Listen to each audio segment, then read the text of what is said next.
જ્યાં શ્રીમદ ભાગવતની કથાનો પ્રારંભ થાય એ જે જગ્યા છે ને, એ જે સ્થાન છે ને, એ સ્થાન પણ તીર્થ સમાન બની જતું હોય છે. એટલો મહિમા ભાગવતનો છે. પૂજ્યપાદ ડોંગરેજી બાપા, ડોંગરેજી બાપા કથામાં એમ કહેતા કે જ્યાં કથા હોય ને વાલા, ત્યાં 7 દિવસ કથાનો લાભ લેવો. આગળ બાપા એમ કહેતા કે 7 દિવસનો સમય ન મળે ને તો જેટલો સમય મળે એક દિવસનો સમય ન મળે, 1 કલાક,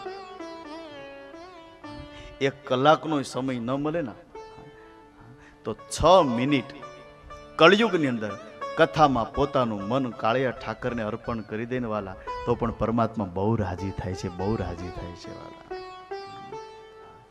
એક ઘડી આધી મેં પુની આધ, તુલસી સંગત સાધુ કી કટે કોટી અપરાધ.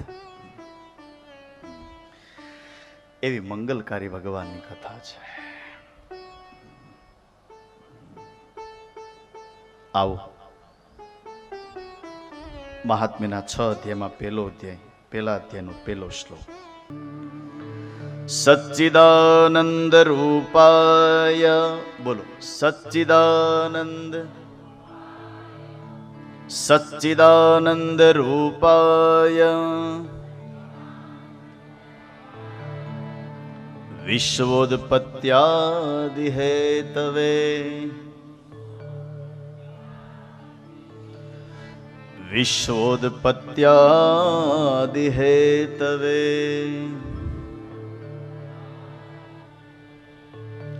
તાપત્રય વિનાશાય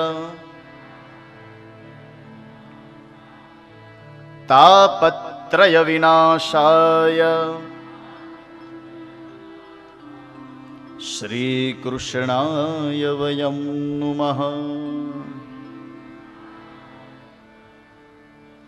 શ્રી કૃષ્ણાય વયં નુમઃ.